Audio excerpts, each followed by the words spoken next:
Aujourd'hui, le chef doublement étoilé de la Villa Archange, Bruno Auger, vous dévoile sa recette des madeleines au miel, présentée de telle façon que vous puissiez la refaire simplement chez vous. Bonjour à tous, nous sommes bien évidemment au Canet, sur les hauteurs, Villa Archange, Bistrot des Anges, et je vais vous présenter une recette que je fais depuis très longtemps, depuis 1995 et même un petit peu avant lorsque j'étais chez Blanc, une recette des madeleines, voilà, tout simplement.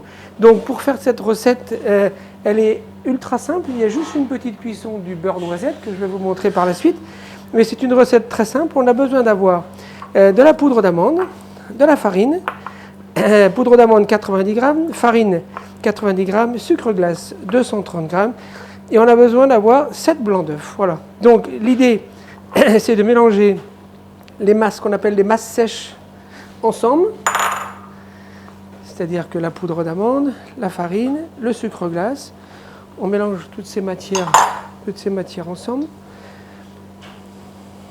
C'est très simple à réaliser.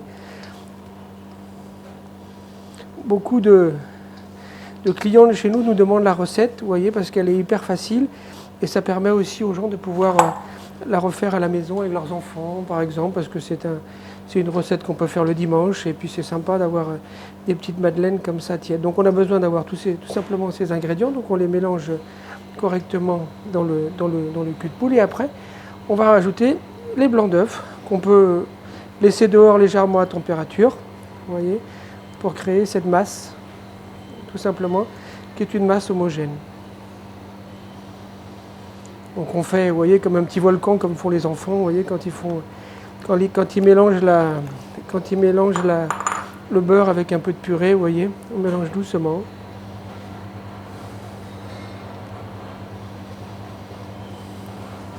Pour être...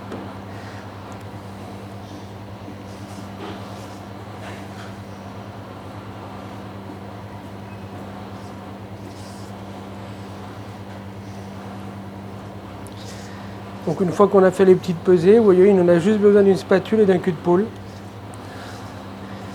Alors la pâtisserie, c'est évidemment différent de la cuisine, hein. C'est les pesées qui sont importantes quand on a des bonnes recettes. Alors après, bien évidemment, quand on fait une cuisine de restaurant comme nous, après, il y a le côté assaisonnement qu'on peut dire aussi au niveau de la pâtisserie avec un petit filet d'acidité ou alors, des zestes de citron qu'on peut rajouter dedans. Ça, on appelle ça l'assaisonnement. Voilà, donc là, vous avez une pâte extrêmement homogène, vous voyez. Voilà, qui est lissée. Donc la farine, poudre d'amande, sucre glace et les blancs d'œufs. Voilà. Donc une fois qu'on a cette pâte épaisse, voilà, on va terminer la cuisson du beurre noisette. Donc il nous manque dans cette recette le beurre noisette et le miel. Voilà, donc si vous voulez me suivre. Et à un moment donné, la nature fait bien les choses. Vous voyez, vous avez tout ce petit lait qui est en train de se déposer. Ça, c'est ce qu'on appelle les impuretés du beurre. Et à un moment, eh ben, le beurre, il va cuire et à un moment, il va avoir une très jolie couleur et il va avoir ce goût très prononcé de la noisette. C'est pour ça qu'on appelle ça tout simplement le beurre noisette. Vous voyez, donc le beurre, il cuit tout simplement. Et comme il y a quelques petites impuretés, on va tout simplement passer le beurre noisette sur le miel à l'aide d'un chinois de façon à retirer toutes les impuretés du beurre.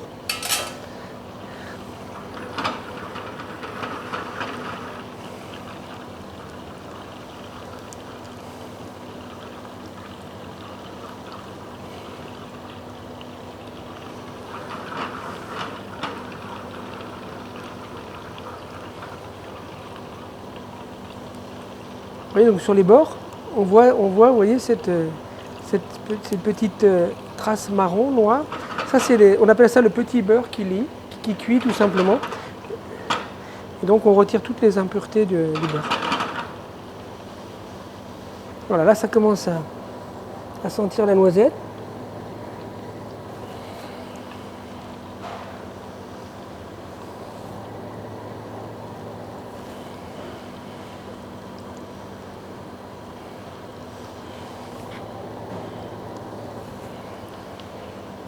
Vous voyez, le beurre il cuit là. Et vous allez voir au fond de la casserole, quand je vais finir le beurre, vous allez découvrir toutes ces impuretés voilà, qui sont retirées au moment de la cuisson. Voilà. Donc là, je passe le beurre noisette.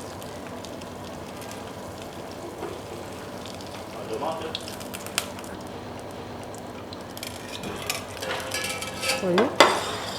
Regardez, je vais vous montrer toutes les impuretés qu'on retrouve dans le beurre.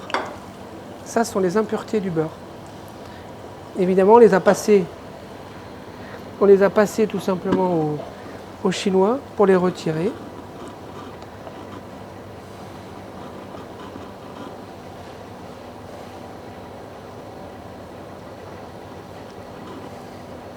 Donc là, on remue correctement de façon à ce que le... Vous voyez, j'ai changé de contenant tout simplement pour que le beurre arrête de cuire.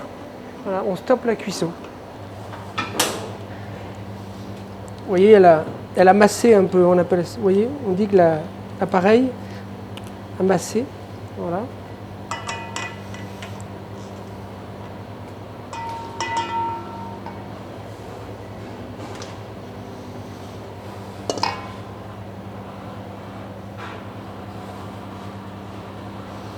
Et là, délicatement, on va verser le beurre dedans, dans la masse. Un petit peu comme une mayonnaise, vous voyez, tout doucement, pour que la masse ne vire pas.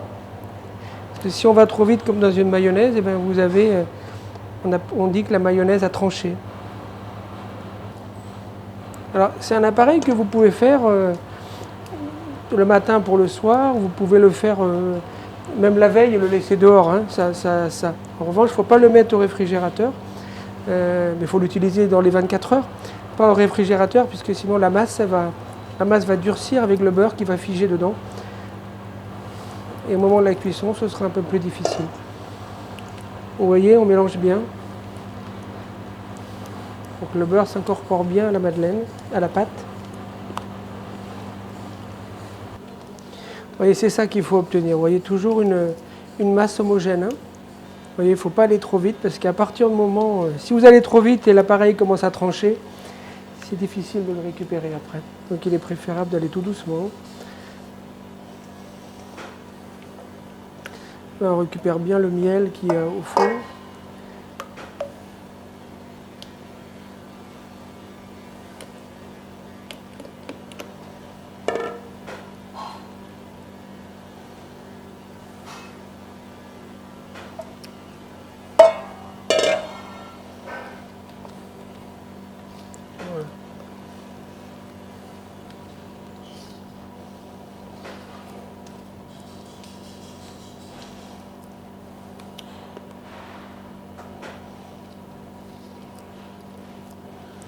Voilà, et là vous avez notre appareil à madeleine. Maintenant on va le... Alors, l'idéal c'est de le laisser reposer une petite demi-heure quand même avant de le cuire. Vous voyez cet appareil qui est très... Vous voyez, il est bien lisse. Vous voyez, il n'est pas tranché. Il a cette jolie couleur jaune du beurre.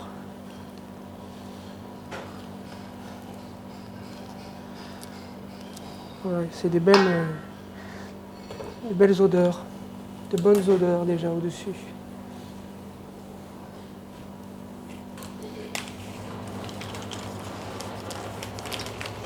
Donc là maintenant il existe ce qu'on appelle des moules en plastique qui sont faciles à trouver.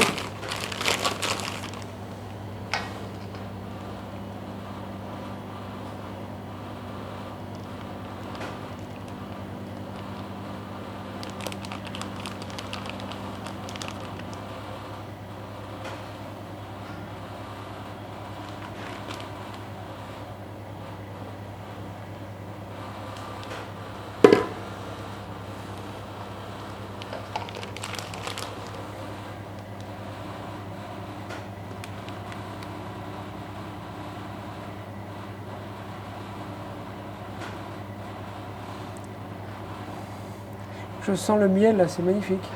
Une bonne odeur de miel.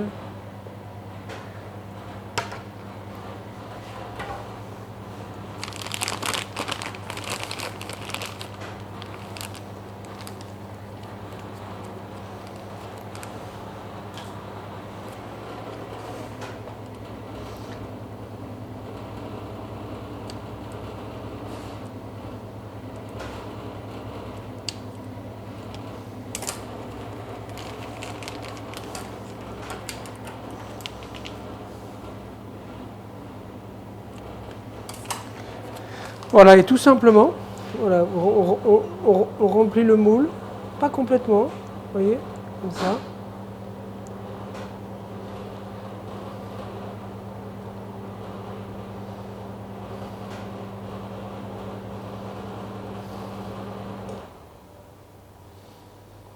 Vous voyez, une grand-mère peut tout à fait faire cette recette avec ses petits-enfants. C'est plutôt sympa. On est quasiment sûr d'avoir 100% de bons résultats. Voilà. Donc on va partir en pâtisserie maintenant, cuire les madeleines et je reviens dans quelques minutes.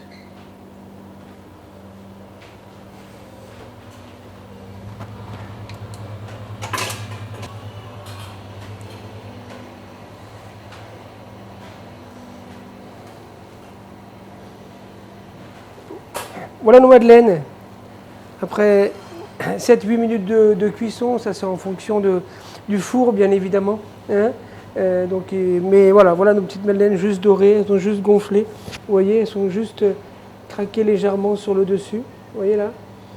Et voilà, elles sont juste cuites correctement. Et ça, donc on peut les manger. À ça, en règle générale, quand on commence à en manger une, on en mange 6 ou 7.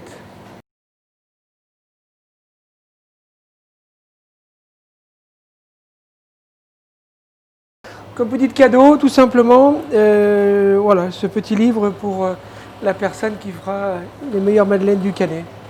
Voilà, elles sont dans notre livre. Et je me permets de vous offrir ce petit ouvrage. Merci beaucoup.